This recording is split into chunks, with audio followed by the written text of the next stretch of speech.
Hey everybody! I wanted to show you a game that has given me a lot of joy in recent, the recent, I guess, 2 months. Um, I have gotten into, over the past year and a half, I would say, I have been uh, die-hard into puzzles. And just as a genre, and I know that's a very broad genre, but it includes a lot of things. So I've been, always obsessed with crossword puzzles, but also I've been doing jigsaw puzzles, and I've been doing um, all sorts of word puzzles, downloading any type of puzzle game that I can find that's in the least bit innovative on my phone. Um, and the reason for that, I think, is because there's some sort of satisfaction that comes from things fitting together. And maybe that's a kind of environmental, here's the moment we're in, nothing works, but maybe here's a little world that you can sink into, and it's a puzzle, and yeah, it's challenging, but the stakes make it to where it's not stressful, and uh, and it's also challenging. Like, you do feel like you're getting better at thinking when you do puzzle type games. So I wanted to show you this game called Factory Town. It is an automation game, which is a genre that has kind of emerged in probably the last 2 or 3 years, I guess. But this is not the only game in this genre. If you were to look up the automation tag on Steam, you would find other games like this. And there are a couple on iOS that I've been obsessed with. I was into Sandship for most of fall 2020. Which is an iOS game where you were doing factory level logistics, where you were trying to, you have an energy cap and you are trying to produce all the things that you need to produce under that energy cap. And there are some frustrating things about that game. It's in beta still, and sometimes it's a thing that you have to force shut it down and restart it for it to work correctly. And that's one of the reasons why I have not openly recommended it, even though it's been occupying a significant portion of brain space for me. But Factory Town I found when I was looking at a game called Factorio, which I believe is by Zachtronics. And if you're familiar with Zachtronics games, it very much feels like it's designed by a computer programmer who is adding graphic representations of programming functions. So it's very technical, and it can be very frustrating. There's one Zachtronics game in particular, and I'm not remembering the name of it, but you're actually making molecules, which is really exciting. But I mean, 3 levels in, when I tried it a few years ago, I was pretty much stuck. So, but Factorio is kind of considered a step up from this game in terms of difficulty, in terms of what it's asking you to do.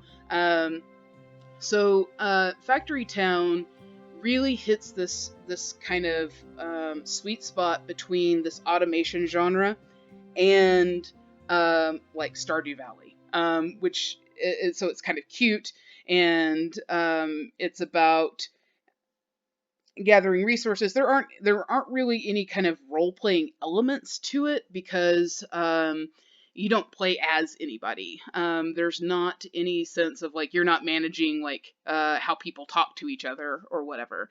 But it is a lot. It's somewhere between automation and resource management. So I will show you the game that I've been playing, which is kind of in the latter stages. This is my first custom game.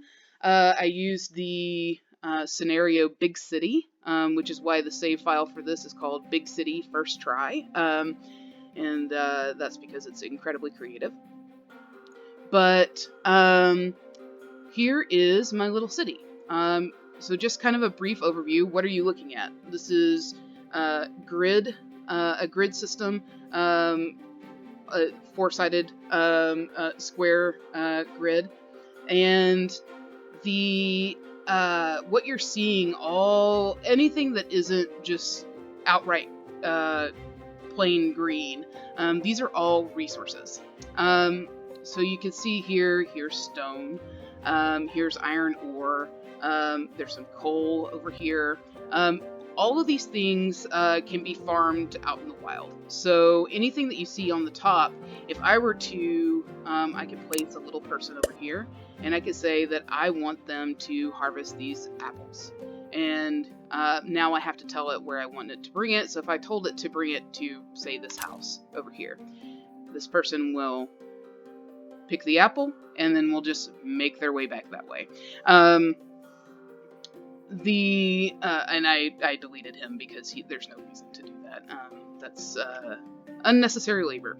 So how this game works is it's a chain of production, and you have to logistically plan for your where these resources are going to go, and you have to, as you go further into the game, you have to, the goods that you're making become more and more complex, as in that they become, when you first start out the game, to do something basic, you only need basic resources. So you might need lumber from the trees. Those trees might need to be milled into planks or to paper. I'm making paper right now because that's how you do research here at my little school. And you can see that I'm doing elemental extraction. These are all of the things that I've already researched. And then these are the things that are yet to be unlocked. And so I'm trying to move through what I need to research now to open up more of the game to me. So I was talking about Sandship, and that its cap, the kind of cap that you have to work under, is energy. Like, you can't use more energy than you can produce at that time. Well, in this game, it's not about energy, it's about population. And this population cap actually forces you to automate, because there's no way to grow your city or your little civilization here with and like have every single person engaged actively in harvesting trees or harvesting cotton or whatever. You have to use some sort of automation. Otherwise, you're going to be using a lot of resources to do things very inefficiently, and you're going to cause a lot of traffic jams. So there's logistics in here, there's resource management, but there's also city planning that's a part of this. So you can see that there's a brown path here, especially around my little base. Everything has to be, when you get started, it's best to build things right around your base, or at least so far I've found. This right here, this is a wooden path, and this is a stone path. Sorry, so this is a stone path. The stone path allows things to move faster. But to be able to make a stone path, it's not just that you mine stone, it's that stone has to be mined, and you can see here, this is a mine that I've got only making stone. It's put on this conveyor belt to go down the chute, and the reason why there's a conveyor belt is because this game does have gravity, so you can't make a chute that doesn't go downhill. And then you can see here, I have another little chute where it's going into the stonemason. And the stonemason is making stone bricks. And those stone bricks are what you use to make these paths. So I will... one thing to look at here is, while anything on the surface is something that you can harvest without much technology, like you can just have people pick it up with their bare hands, it's better to use farms, to use buildings to gather these resources because it's automated. And you can see this farm. I only have one person working here, but if I were to put more people working in it, you see how the speed goes up. So efficiency goes up the more people you have involved, but the base level efficiency that I have right here is enough. It's producing enough, and so I can portion out those people in other ways. These little carts that you see going, they don't look like they have drivers, but to make one of those, if I go to buildings, or excuse me, workers, and then to wagon, you can see a wagon actually requires a person. So anything that you kind of see moving, or any building that you see working, like they have at least one person assigned to that. You can build out as far as away from the center as you want to. The only the only reason why you might want to consider keeping something close to your city center is because of these buildings from which you sell items to people in your cities to make them happier. The happier they are, the more happiness or the bigger production bonus that you get. So happy workers make for efficient workers. You can see that I've got a lot of these houses maxed out, and that their capacity, I believe their capacity is, at this level, it may be 5 people on this particular map. You can edit rules on your custom map. And so there were some, I went from, I'll show you here, that you can, so here's the editor. And you can see that there are rules that you can alter.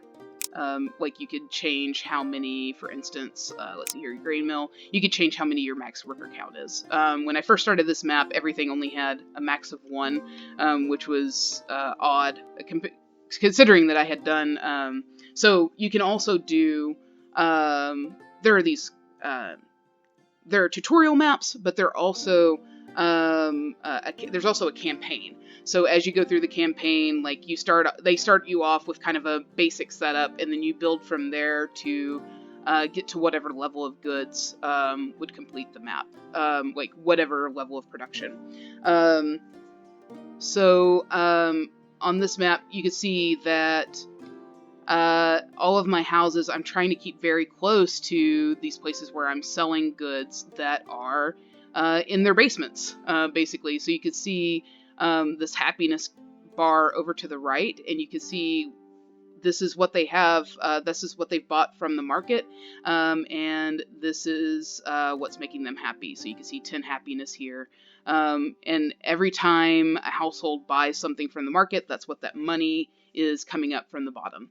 Let me back up just a second and talk about the denominations of money. So you have gold or yellow, red, blue, and purple. These are different denominations, and they do not translate into each other. So you can only get different types of coins by selling rarer and rarer goods. So purple is the rarest type of goods, and those are mostly going to be enchanted items. And you can see here, this is my specialty goods store. This is a later game marketplace where people can buy an enchanted book or a ward or a magic robe, which is literally a t-shirt dyed blue. These you're trying to keep people happy, and earning these coins, there are certain types of actions that you can do later in the game that require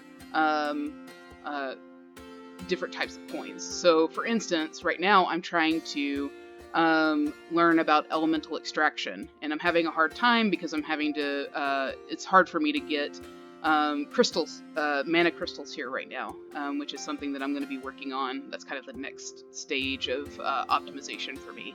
But you can also see that it requires 4 purple coins to make one level of progress. So like if I had 4 coins and 5 crystals and 40 pieces of paper or whatever, you can see that there are different things that you can put in, and they're worth different amounts of research.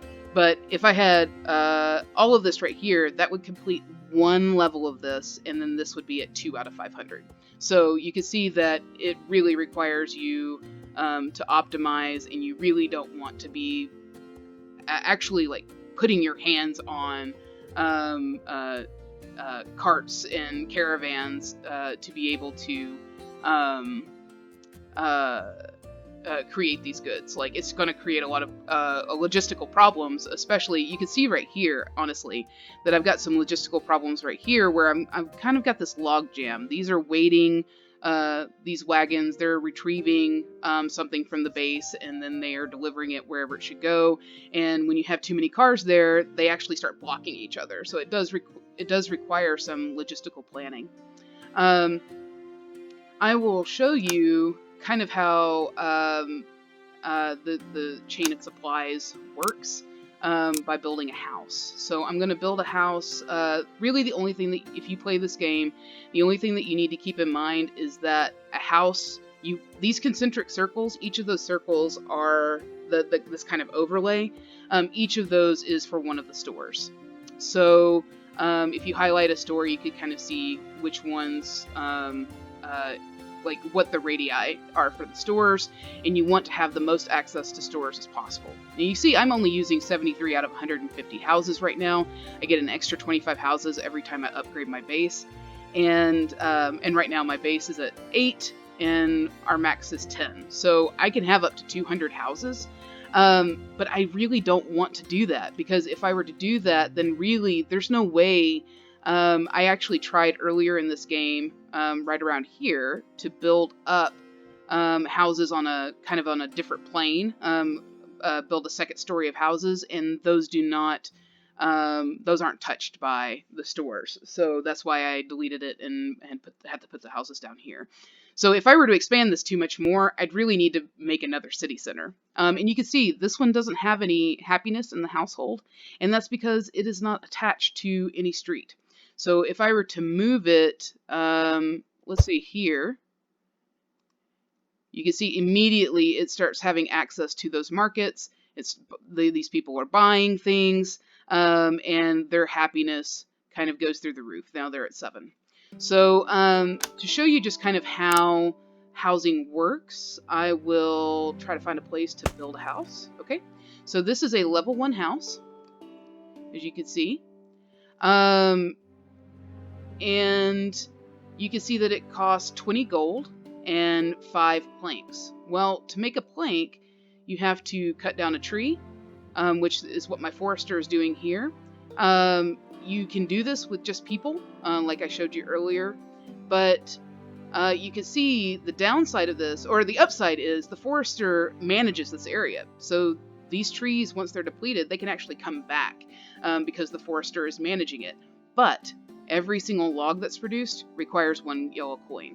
So you have to be really careful. I have a lot of yellow coins right now, but in early game, you have to be really careful about how you use these kind of management, resource management buildings, because they can create an issue where they bankrupt you, and then all production actually stops, and you have to radically reorganize everything, and you make no progress while you're reorganizing things. So, but to upgrade this house, I get planks that come from this lumber mill. So I can just go ahead and upgrade that now. But if I were starting at the beginning of the game, it would take me a while to make that gold, because I would have to be selling items. The only way to make money is to sell items in these markets. You can see here that the next step is stone brick, and you can see that that's what the stonemason is producing. You can see up here I've got a lot of stone brick, and I can just go ahead and upgrade that. Now, cloth for this level, 25 red coins. Okay, so we've moved up a denomination and leveling up these houses, but you can see that cloth is a little bit more difficult to come by. I actually don't have much of that right now, and that's because I'm using it to make shirts down here. So what you see here is that 2 cotton in 4 seconds will equal 1 cloth. That speeds up when you have more workers there. Or 1 wool and 4 seconds equals 1 cloth. Well, you might wonder, why is it not 2 wool? That's because to make wool, you have to, it's very resource intensive to have animals, which is pretty realistic. So to be able to produce wool, I need 2 sacks of animal feed, and I need 2 units of water. Okay, so you can see I've got a well right here, and the way that the way that it's connected is that there is a pipe. Oh, I can actually see why this is moving so slow, is because I don't actually have a well attached to this building. So to do that, I'm pressing B to access the building menu, and I'll put that right there. So that well goes right there. It starts gaining water. If you build it on you can actually move anything. So if you build it on water, it refills faster. And I'm going to press B again and do and make a fluid pipe.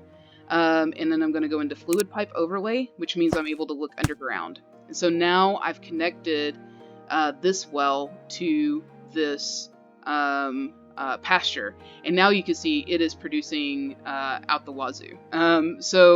But how do I get that much grain in there? How do I make it move faster? Well, I have 2 farms here, 2 grain farms, and all they're doing is feeding grain or wheat into a grain mill, and all that grain mill is doing is making animal feed, and that animal feed is going straight into this pasture. Okay, in other places on the map, like this is an example, another example of a farm that's dedicated to a pasture, but you can see right here, I've got a grain mill that's doing both. It's making flour and animal feed. And I've got these conveyor belts here, which are the main way that the game allows you to transport goods through automation.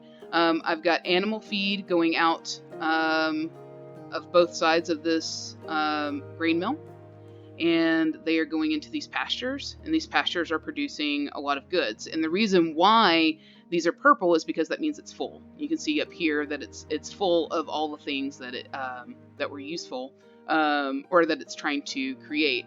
And the reason for that is because there's a backlog on this conveyor belt, and that backlog is coming from this workshop, apparently. So what's going on with this workshop? Let's take a look.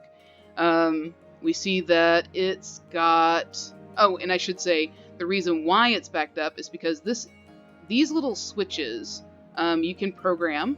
These are grabbers, which means that it grabs items from the building. You can actually set it to what you want it to grab. So I've got this grabber on here, and I could say, and I recently found this out, that I only want it to produce or push out onto the conveyor belt cloth conveyor belts or wood wheels. Or I can say it can pull everything from here when I click none. So what's going on here? We see that in the storage of this building we have 20 cloth, 1 wheel, and 20 stone, and it's trying to create conveyor belts. Well, 1 wheel, it requires 2 wheels to make a cloth conveyor belt, 1 unit of a cloth conveyor belt, and 1 unit is literally this much. Okay, that is 1 unit of conveyor belt. So to be able to kind of optimize this, I have to ask, okay, well, what's missing?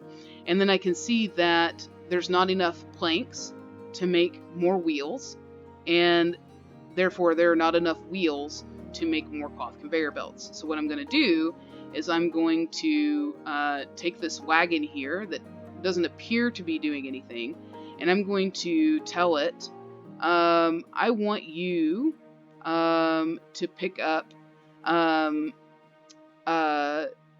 planks and bring them here, because whatever's going on, there's some sort of blockage. Wherever I had those planks coming from, something happened, and it's probably me doing exactly what I'm doing right now and saying, oh, you're not doing anything, when in fact they were doing something essential. my main go-to is to look at my base and see what's going on here. But because I've been blocked up, my conveyor belts have been blocked, I only have 50 planks left, which probably means that all of the planks I have are still right here. So I'm going to send this cart over to this this barn, and I'm going to tell it, I want you to bring these planks, and then it says deliver planks from, deliver planks ... and so I want it to go to the workshop. So I'm going to tell it to deliver to the workshop. You can see it moving under there, and then it's going to bring those back. And now we can see that, immediately, we've produced another unit here. And that was enough to satisfy the requirements I had here. I'm allowing, you can see these mergers, you can have up to 3 directions that merge, and you set an amount from the left, middle, and right. And the left, I've set 0 because there's nothing on this side. From the middle, I've set 20 because there's so much that is coming in on this one conveyor belt that it's more important and easier to have more come through so that there's not such a backlog, and that allows this time to catch up in production. Okay. Yeah, you can see that I've got a lot going on here. These cloth conveyor belts, that's the basic unit. These are metal conveyor belts. So I just showed you what it takes to make a conveyor belt, right? So what does it take to make a metal conveyor belt? Well, you have to have, number one, a cloth conveyor belt already. So you can already see how complicated latter stages of production can be. And then you can also see that I have 4 iron plates and then 2 iron gears that are required to make a metal conveyor belt. Each of these iron bars requires 2 iron ores, which come from this mine into this forge. And you can see it takes 2 yellow coins to make 1 iron bar. So by the time this metal conveyor belt is built, let me see here. So it's 2 gold coins per iron plate, and there are 5 iron plates between these 2 elements. That's 10 gold, plus the iron ore that you have to mine, plus you have to have fuel. And there are 4 different types of fuel in the game. I have not found magma yet, but you can see that it's fertilizer, wood, coal, 1, 2, and 4. So coal is the most efficient. So I try to use coal whenever possible. It's easy sometimes if you're out in the middle of nowhere and you're trying to set up a new production, some new high-level production, but you don't want to spend money on a mine, they're pretty expensive. You can literally just set up a forester and have those wood logs feed directly into, say, this forge.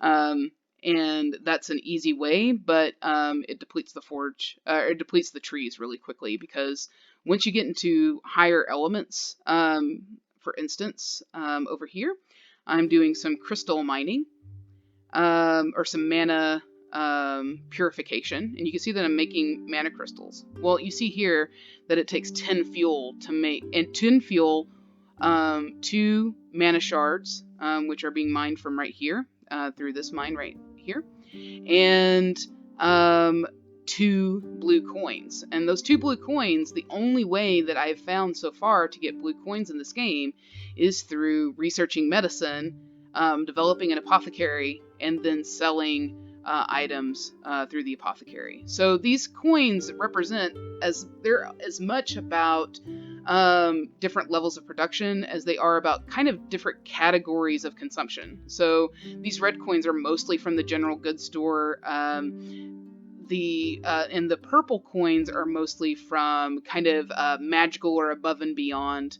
items. So in the tavern here, so I have a kitchen where all this food is being fed in, and you can see that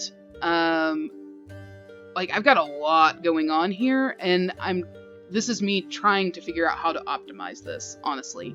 But to make, once you have these basic foods can be sold in the food market here, and they're very cheap. That's how you get 1 and 2 gold off of those things. But once you start processing the food, refining the food, and making it into something else, it can get higher prices from the market. So, for instance, I can just take fish, which my fishermen up here, my little boaters, are processing. Some of that is going into the kitchen to make fish oil, which is part of these other medicines. But a lot of it is also going back to this base. And some of that fish comes out on this conveyor belt to go to this kitchen, and some of it goes straight to the food market. So I can make 2 coins off of a fresh caught fish, or I can make 4 coins off of cooked fish, but you can see it takes more resources to do that. So once things come out of this kitchen, the higher refinement they have, sometimes instead of the food market, high order food items actually go to the tavern. So, for instance, this fish stew requires a cooked fish, which means it has to be processed, butter, which is milk that's also from a pasture, right? And tomatoes, which are kind of, they're a little bit rarer as far as the vegetables go in this game, and then also fuel. So you can see that the complications that can come from trying to diversify the diets and the consumption of your little town.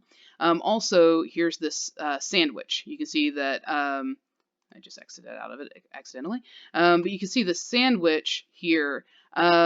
It requires bread, which requires grain, which requires a grain farm. And then it requires cheese, which requires milk, and cloth, which comes from, again, my workshop.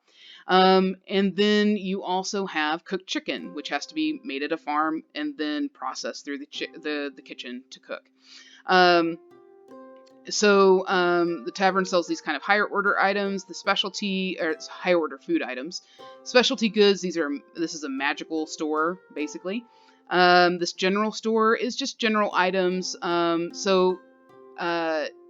For instance, think about people like crafting at home or things that they can't produce for themselves at home. So a warm coat, a cloak.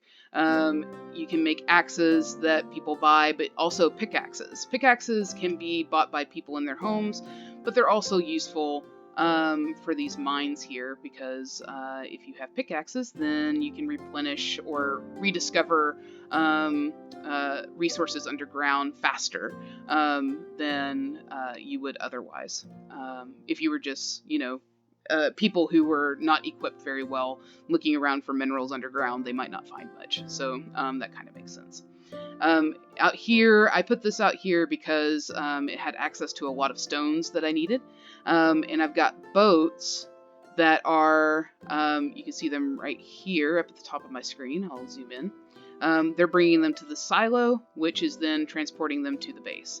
Well, it stopped because I've got so many. These are air crystals. I've got so many, or air stones, that it's full, so it can't take any more. If I wanted to make that to where more stuff could go through, I can use this pick up item button and pick up things off of the conveyor belt, but that means that they're kind of gone. So you have to be careful with that. And it's not something that you want to do when you're managing, just a few resources. I made this huge orchard here. It's pear and apple trees. And then I've got a berry farm over here, it was a berry patch that was already here, and I just put a farm on it and put these farm tiles under the berries, which increase the production. It's also on the water, which means that I don't have to build a well. So you can see, once these go in, we've got another problem here. So what's going on?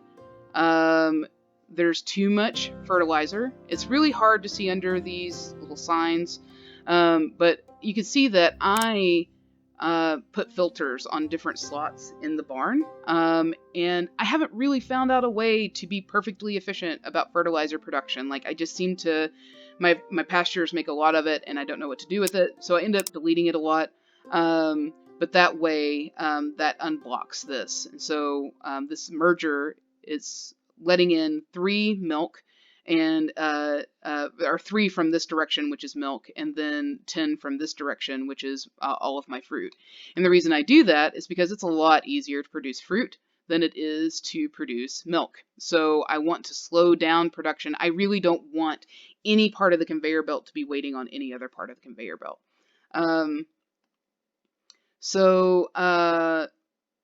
Do I have any cloth yet? I do not. So what I'm going to do here is I'm going to stop producing these shirts and this cloak for right now. And that means I'm going to have a lot of cloth coming through here. But right now, this pusher, what this does is if there's room, it pushes it into in whatever direction you want it to.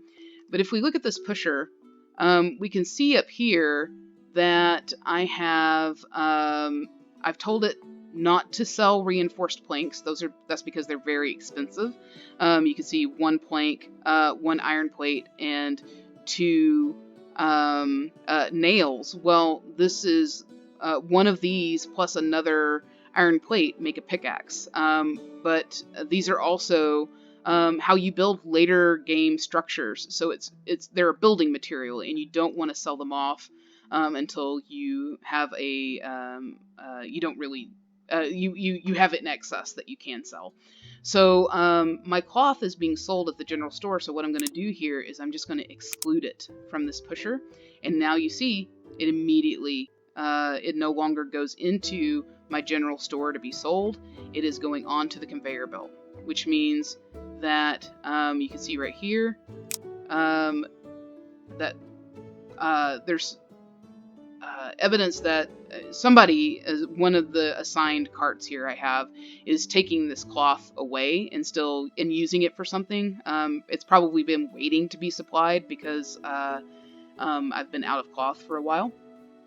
But that gives us enough cloth to upgrade this house that we were looking at earlier. So let's upgrade that. And then you can see 200 red and 10 reinforced planks. Well, you can see I have 294 planks, but that's been because I have refused to sell them, and I've been trying to focus on building those up because those are how you build mine shafts. And mine shaft is something that you explore later in the game. But you can see here, you can see this mining progress up in the top right corner. If I build this out just a little bit further, it accesses more squares here, so I can do that, and it accesses all of that. So, the things that I really haven't, the one thing that I haven't really talked about is that they have these trading posts, and the way that they're useful is that, the way that it works is you bring whatever one good, and it exchanges it for whatever it shows at the right part of that screen. So if I wanted to make like a berry farm out here and just produce juice, I could literally just have a conveyor belt funneling it into this trading post, and it would just produce these wheels. What are those wheels useful for? Mostly for, they're for the carts, the little carts that you saw that have small capacity, but also for the conveyor belts, right? And they are a building step in the metal conveyor belt kind of chain of production. So these trading posts, they all do something different. They are of varying amounts of use to me in this particular game because I've got a lot of things that are I'm producing pretty well, but there are other things that I haven't gotten to, or it's really hard to figure out how to kind of jam it into this very close system that I've got here. But the thing that is new on this map that wasn't in the campaign that I'm excited about exploring are these Let me find one. Like this fire temple right here. There are these elemental temples that require um, a lot of resources to produce a type of crystal that can be used for enchantments or whatever. And again, you're not preparing for any like major invasion. It's literally just trying to get people what they want. So this fire crystal will be used in higher order production. And I have an enchanter right here. Oh, I've got a traffic jam right here. I gotta figure that out. Oh, it looks like these are all here for crystals or books, it looks like. And all I have in here are mana bricks and stone bricks. And then it looks like I have polished stones on this conveyor belt. So that's something that I'm going to have to figure out here in a second. But I wanted to show, you see here, like if I wanted to have a magic conveyor belt, which would be even faster, right? I need to have an air crystal. I need to have 20 fuel pieces, items, in the hopper here, and it costs 5 blue coins to produce. So you can see how difficult and refined these this production can get. Anyway, so I'm excited to get my people some wands and some crowns and whatnot and what have you. So, yeah, anyway, I just wanted to kind of share something that had given me a lot of joy. And I was feeling kind of well enough to share something with people in a very kind of personal way by actually committing my voice to it. But it's just kind of nice to have a little town where it's challenging. It really is challenging to figure out logistics. I mean, like when I first started, I think I said earlier that, I mean, my maps were just messes. And that was when I was given a setup because in the campaign, they give you a kind of a very basic setup. And on this map, I started from scratch. But because I'd gone through the campaign and I'd experienced like, you know, times when I had to completely redesign, logistically redesign my setup, that I wanted to do things a little bit differently. I had a better idea of how I wanted to do things, and I also it also affected in what order I researched things, right? Because I was like, well, I need conveyor belts before I need magic, you know. But another thing, oh, let's go ahead and upgrade this house. And so now it has a purple roof. It's at level 5, and that's the max for this particular map. If you play this game, I have 2 major suggestions. Number 1 is to, when you're building your city, and especially if you're not exactly sure how you want things to go, I recommend making your lanes of conveyance here at least 2 wide, because if you have them 1 wide, your carts will try to stay on your paved stone road here, and you will have a lot more traffic jams, especially like if I had this house 1 kind of square over and I didn't have this extra lane of my road here. This would be kind of a nightmare to get through. Like if a cart was stopped trying to unload, it would stop everything behind it. And that's also the problem with like bridges. So you can see here, to avoid that, I made a double lane bridge. I also built them up high because I want boats to be able to get through. And you can see that one thing I didn't mention is that also I didn't show you this. The way to replace your conveyor belts is just to build over them, and you can immediately see that it's going faster. And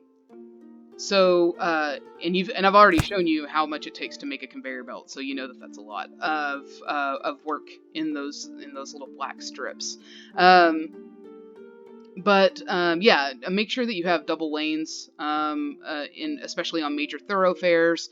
But also, you know, take care to plan. When you first start the game, you don't have conveyor belts available. So keep in mind that that's where things are going, and how do you want to build to make sure that things get where they're supposed to go? Do you want your base to be the middle of everything? The reason why it's easy for it to be the middle of everything is because it's the biggest storage building in the game. But at some point, like, I've built so much stuff around here, it's getting pretty hard to get to it, and the traffic jams are evidence of that. And this is where I used to have, this area right here is where I used to have a barn, and that's why the conveyor belt goes up and over, because it was going over the barn. But anyway, so yeah, building with enough room and just kind of with a mind to, all right, I'm not going to have enough room or resources to do what I want to here. The resources I need are way out on the hinterlands. So thinking about, okay, what directionally, how am I going to get things there? And because this is a quad grid game, or with the squares, things generally move in left, right, up, or down fashion. So there's not going to be a lot of diagonal stuff in here. For instance, you can see that you're moving in right angles with these conveyor belts. There's not going to be any kind of diagonal. There's not diagonal movement. So that's one thing to consider, and that's part of the logistics that you have to worry about. The other thing that I would recommend is I'm going to quit to the main menu. When you do a new game, just go ahead and do the campaign. You can see that I've done the first 5 levels of the campaign. And it's really interesting the further up you go in these, because when I did this level 5 campaign and I was shown the map, I was like, I don't even know how I'm supposed to make this work. So here's an example of one of currently the last campaign mission that's available. And you see these are your victory conditions. So you have to have your base level has to be up to 7. You have to be able to build a magic forge, an enchanter, and then you have to produce and sell all of these items. Okay, and so how do you do that? Well, you've got these trading posts on the outskirts, and that is how you kind of short circuit the development. And if you can, or like, instead of doing it bare knuckled, like I'm gonna get every single resource for myself and produce it myself, there are easier ways to go about that. So when you start on the map that I was showing you, though, you have to do all that yourself. Of course, there are the trading posts, but this game may still be in beta. I'm not sure, but you can see here level 6, 7, and 8. They're not even done yet. See, the campaign map has not been built yet. Check back later. So I'm kind of playing ahead of the game by doing my own scenario, but that's fine. Anyway, it's just really nice to take care of people, make them happy, make them feel productive, and it's nice to kind of live in a world where resources are kind of infinite if you have the right setup. So anyway, that's a game that I've really appreciated of late and that I wanted to share. Like and subscribe. JK, probably never doing this again. But anyway, thanks for listening.